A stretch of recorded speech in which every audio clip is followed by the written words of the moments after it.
Well, 2020 has been a year when we have seen perhaps old shades of market behavior, free fall, outright panic, a disbelief, markets managed to climb the wall of worry, and now that is touch of euphoria. But for 2021, there is definitely a promise that the worst of the earning print is behind us.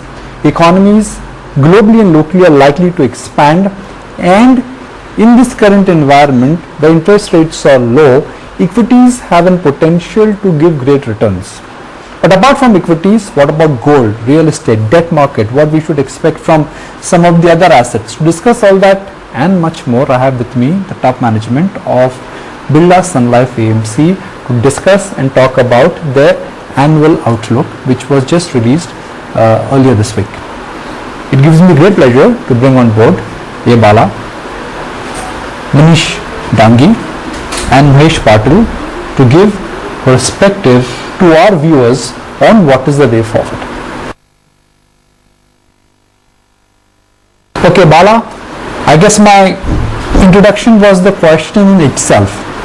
We can look at the market from the March low and talk about vertigo and law of gravity because markets are up more than 100%. The second option is we can look at the market for 2020 and talk about Nifty, which is up only 10%, which is not a great return. What is in store for 2021? Are we in for good returns, no returns? Because the market valuations historically are indicating to a year of low return. I think interesting, Nikunj, I think we moved away from the extreme level of pessimism that got set in the month of March and carried through April and May, and without realizing how powerful the policymaker initiatives can be in bringing back the optimism and hope that got set in actually post June, July, August, that's the period. And that's something even as we move into 2021, optimism continues to remains and it gets carried forward from the second half of 2020, which is nothing but the policymakers, whether it is central bank or global policymakers like equal of central bank, like RBI, or government of India in our case, have been forthcoming at every interval to ensure that they provide necessary support to bring back the economy. While they're doing that, there are many steps that they have taken, such as reforms around agriculture. Also brings back the hope that in real sense the economy will recover. On top of it, the biggest the optimism which I'm saying, many of the corporates during the pandemic period when we used to speak, they all used to say one common words, it's a complete washout quarter. I do not know what is going to be there till September. And all of them have changed their narratives as time progressed. Things are now looking better. The word that most of them have started using, that the way unprecedented being used multiple number of times. Most of the Indian corporates have started using the new word, which is now my business is back to pre-COVID level. So that's where I think the narrative got changed. Which essentially means the body language, the way I think people look at the business model, the way I think the optimism continues to stay, I think would get carried forward in 2021, and probably this will also lead to an uptick in real sense in consumer demand coming back, which I think Mahesh and Manish also will talk about more in detail on that. But clearly we see that 2021 as we move in, I think we are seeing clearly the carry forwarding of the optimism and probably get into the growth path and real economy start performing in the current year. That's what we see as a trend for 2021. Manish, each time we've interacted in 2020, you've been making a case that one should not be outright bearish. And my compliments that the call has worked like a charm. Bond yields have stabilized, growth is coming back, macro is looking much better, and even on the economic front, demand, which was considered to be pent-up demand, has accelerated into structural demand. What is your view on economy and demand? Hi, Nikunj. I think the template remains same, and I think we've discussed this many times that once we understand what happened in 1918 or 1958 pandemics, you realize that most of these events invariably do not leave much scarring in the economy, and which is why, back in April, May also, I argued to many and to you as well that why we would have V-shaped recovery. And it's in a sense, it's empirical, in a sense that it's happened many times over and over again, and we don't seem to learn these lessons at large, and which is perhaps why, there are opportunities available in market every time such events occur. Now, you ask me what would be the way forward for 2021. I think we're going to see a breathtaking sort of recovery throughout 2021, and our assessment, you would have read our note, we think that our growth will be 13% plus, and I think there is scope for outperformance. I think Street is broadly getting it wrong when they argue that it would be only 8-9% growth. That's what the Bloomberg estimates suggest for Street economists. And it's mostly going to be driven by the capacity utilization sort of returning to 2019-20 levels. Labor markets, which was demobilized to a certain extent, is back online on construction sites. We've argued about this many times. And as long as there is no great scarring on consumer and an altered behavior of consumer is not there, I think, we will chug along and we would see a very sharp recovery. The bigger question, Nikunj, is what happens a year after, because this year is set. And you're right that what I and you and most policymakers would also be worried is that such a sharp growth, would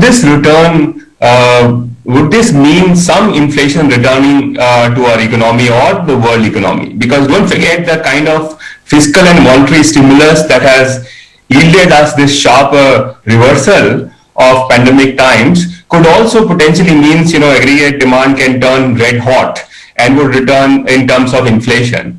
My own personal view is that, for last 10 years, or rather last 30 years, most of us have got this wrong that inflation would return, at least in developed markets. So I don't think inflation is going to come back in a meaningful fashion. I think that you will still continue to have slack in the labor markets to a certain extent throughout 2022 and 23, and which would keep a lid on inflation. In India's case, Mahesh, let me challenge Manish's optimism with just one simple data point which I picked up from CLSA report. And CLSA, or the House of CLSA, is making a case. The Nifty is trading at a 50% premium to its historical benchmark. And every time when that has happened in the past, you end up getting either no returns or low returns. Yeah, so I think the Nifty multiples, okay, we have to look at the P multiples, you have to be very careful in terms of how you interpret that, right? On the earnings front, the earnings are currently depressed. As you know well, we have seen a deflation in the economy. I think it still takes time. We have been seeing, even before the pandemic, we have seen the trajectory of GDP growth was much lower than a potential growth rate, and the earnings were depressed. So on a depressed earnings, P multiple will look slightly on the higher side. Again, interest rates trajectory, if you look at historically where rates were, the risk-free rate, and currently it's much lower. So if you look at the earnings yield to the bond yields, okay, that ratio is only slightly higher than the long-term average. And third is in terms of the growth outlook going forward. I think what we are seeing is that coming in from not only from the pandemic recovery, but also from low period of growth in the previous 2 years, as Manish mentioned, we are actually at a cusp of higher growth than what we've seen in the last 3 to 4 years. Again, driven by large ticket reforms. I think some of the reforms were disruptive, but I think the foundation is being laid, and that could pave in way for stronger structural growth for our economy even after FY22 onwards. So we would argue that the earnings growth for corporate India in the next 3 to 5 years could be higher than what we have seen in the past 5 years, which has been somewhere in the mid-single digits or so. In the next 4-5 years, you could probably see the growth higher than the long-term average earnings growth, which has been 11-12%. So in that kind of environment where you are looking at a better or sharper economic recovery, stronger earnings growth than what we have seen in the past 5 years, interest rates remaining lower than their long-term averages. If you look at forward multiples, say 2 or 3 year forward down the line, then the multiples look fairly reasonable. Well, I just want to bring this point out because old timers who've come on the channel, they've always said, not this year or last year, but a pattern which is at play is that when there is euphoria in the IPO market and when retail activity is high, it is time to watch your back, which means excitement has taken over and prices are getting disproportionately priced. Both the factors are at play. How would you defend that? Yeah, in terms of behavior, definitely it's a lot more maturity, I would say, has come in terms of participating in the market. As it is known, the direct equity participation has gone up quite substantially in this pandemic period, and which also comes on the back of really the information gathering or understanding of the market, especially from a fundamental angle, was very limited to a select set of people. With the social medium and other platforms emerging in the last 2-3 years period, the information is available for people to actually look at equity and asset class have gone up quite significantly. Therefore, I would assume this period, while we have seen a significant participations coming in the IPOs that are good, that have got visibly good products, or companies that have got an established track record, they are the ones seeing large pool of traction. The companies which are not run properly have got question mark on governance and so on and so forth. The market is also now learning to ignore such kind of companies, therefore avoiding any potential accident or mistake that comes in. But having seen that, the way I think we started building the mutual fund space just about 6-7 years back, the mutual fund way of investing from SAP has to be the way to a build. And the similar trend, I would assume, would have got a little bit emerged for even direct equity. But equity as a cult have gone up quite significantly, which again is good for India, especially for the capital market, for rising resources for a company's point of view. So in this period of pandemic, the number of companies raised equity capital is quite substantial. Is probably, I would say, one of the highest numbers they would have collected, which essentially means corporate also becoming more concerned about the balance sheet construct, taking into account the last 3-4 years of bad experience of running a high debt. All such things, in my view, is coming in handy to ensure that investors are made to be aware that as long as the fundamentals are good, then the market could continue to reward them. And that's the way I see it emerging at this point of time. Though market has touched a new high, but this is coming on the basis of, I think you use the word, FOMO, you use the word, in the opening remark. Definitely the fear of missing out is definitely there for many number of people than what we see as an euphoria. The number of people have missed this time is the rally, when extremely learned people, extremely clued on to the market, highly informed people are going to miss this whole momentum that got picked up during this period, which is nothing but underestimating the power of the regulation, rather the policymakers, underestimating the power of the longer term economy at the cost of short term economic outbreak that we saw. And also this is a period where the number of people have not paid attention to the quarterly results is far higher than what we have seen historically, which again my view reflects the way you look at market, the way you look at fundamentals, the way you look at investing world.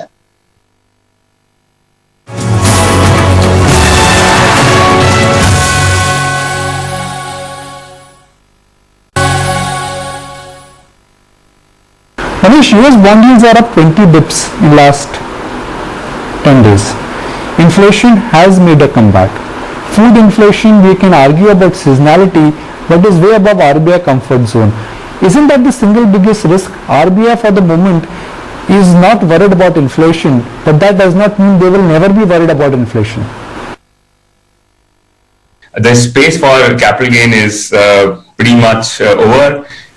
It's very, very unlikely that the interest rates will back up in a meaningful fashion, because a lot of plumbing we still have to do in terms of ensuring, while I think that the economy will recover, but I presume that the monetary policies and fiscal policies would remain supportive.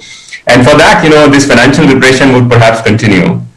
So in summary, the big picture view for bond is that it's sideways and perhaps would begin to deliver positive real returns over next 1 year, but that's largely because the inflation would start to dwindle. Having said that, people have to sort of accept this, that over next 10 years, let's say if you were to invest in India, government bonds are yielding you 6%, and good AAAs are yielding you 650, 660. I wouldn't be surprised if India's inflation is somewhere between 4.5, or perhaps worst case scenario 5%. Now that's still 100, 150, perhaps 200 basis point real spread on inflation. So unlike what you're seeing in OECD countries, in US, where returns in treasuries there, if you invest there in AAA bonds and the treasuries, the real returns in those territories are sharply negative. In US, the break-even inflation is 2% and the US treasury is trading at 1%. That means if you invest in a 10-year treasury, you will earn -1% return over next 10 years. Contrast this to India, that you would actually earn 1.5% real return in India, or 1%, 1.5%, or perhaps 2% real return in India, if you are able to achieve a 4% inflation over next 10 years. So in some sense, India is one of those few places where the real returns are likely to be very high. And that also explains why FIIs and why dollar is weakening, and why a lot of money is actually beginning to chase emerging market assets. Because out there in US, Germany and many other places, the returns for treasuries, returns for bonds are sharply negative in terms of real terms. So while it is true that the nominal returns are in India in fixed income are low, yet we would deliver far better positive returns than majority of the developed markets. Mahesh, ultimately it comes down to portfolio positioning. What kind of portfolio positioning are you proposing? We can look at the evergreen sectors, IT, pharma, growth is strong. We can talk about consumers, and consumers, the valuations are expensive. One can lean into consumer discretionary because interest rates are low. What is your positioning? How are you positioning your portfolio to generate more return or alpha? You're right, Nikunj. We are seeing now multiple sectors participating, which was not the case, right, 1 year back. Okay, where the market rally was driven by a few sector defenses, whether it was IT sector or whether it was the consumer sector. But yeah, and the beauty is that we're seeing a rotation happening very fast, right? Sector rotation is now happening much faster than what used to happen earlier. So jumping from one sector to another sector is not so easy, okay, for especially when you're managing large amount of money. So I think in this current environment, I think it is, we are positive on a couple of sectors, especially the cyclicals like the banking and financial services sector, consumer discretionary, especially consumer durables. We've seen a big move over there, and it's a more structural trend what we are seeing. At the same time, other cyclical sectors like capital goods and with investment cycle picking up, I think that could do well. But I think the emphasis is more in terms of trying to pick up the best stocks in individual sectors. I think the big and better companies in each sector will continue to do well. We've seen the larger and bigger companies in each sectors consolidating, gaining market share, and that trend will continue. So while we continue to make tactical shifts and move across from one sector to another, I think our clear focus is on identifying the best companies within the sector, because that is what will give us alpha and outperformance going forward. Having said that, currently we are overweight on banking and financials, consumer durable, pharma, and to some extent metals at this point in time. But Manish, while we've spoken about inflation and the macro and why productivity levels have gone higher, what about consumption? Ultimately, consumption is a driver.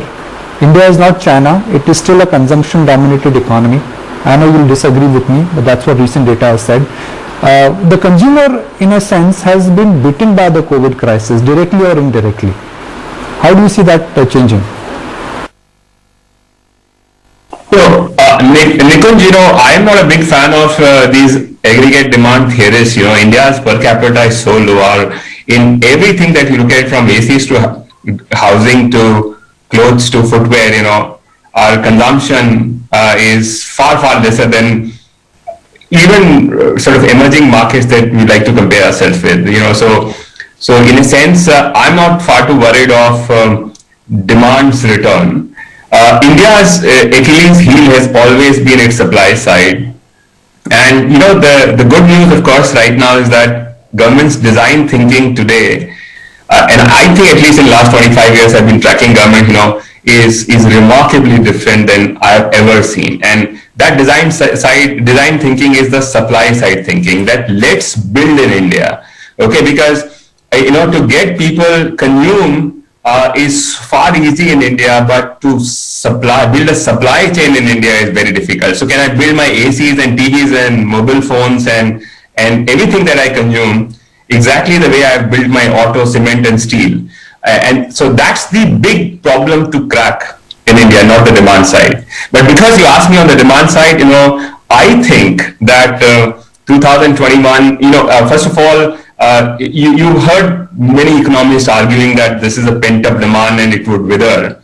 But track the December numbers, it's actually tracking even more and faster recovery than November. So I don't firstly think that, what you saw during 42 days of festive season was a pent-up demand. I think this demand is natural, it's here to stay, and would perhaps, start to dial up further as we move into 2021, and which is why we put out our growth targets at 13-14% in FY22. Sorry.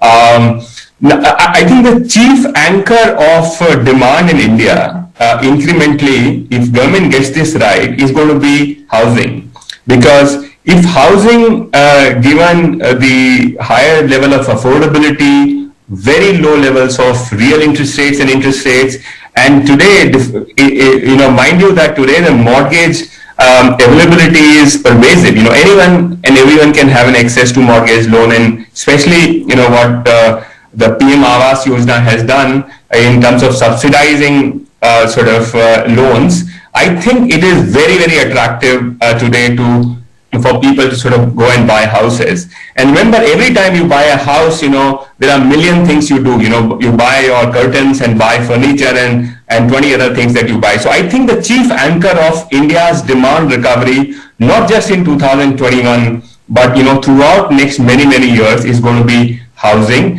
And I think the stage is set for a very, very sharp recovery in housing. Also, don't forget that India has had unlike China and US, and perhaps even Europe, India has had a burst in housing markets over the last 5-6 years. Our real estate prices have actually sort of gone nowhere. And whereas, the income levels, of course, have risen. So the affordability is actually very, very high. It's not just in chart, but in reality, if you go and buy a house today, it's very, very high, especially in the tier 2, tier 3 towns. Villages, of course, it's always been sort of good. So my sense is that housing is the one which would weave the India's great demand recovery and the growth recovery over next many years. And I think today the conditions are fairly benevolent, to promote good housing growth. Well, Bala, Manish, Mahesh, gentlemen, thank you for joining us. Have a wonderful year ahead.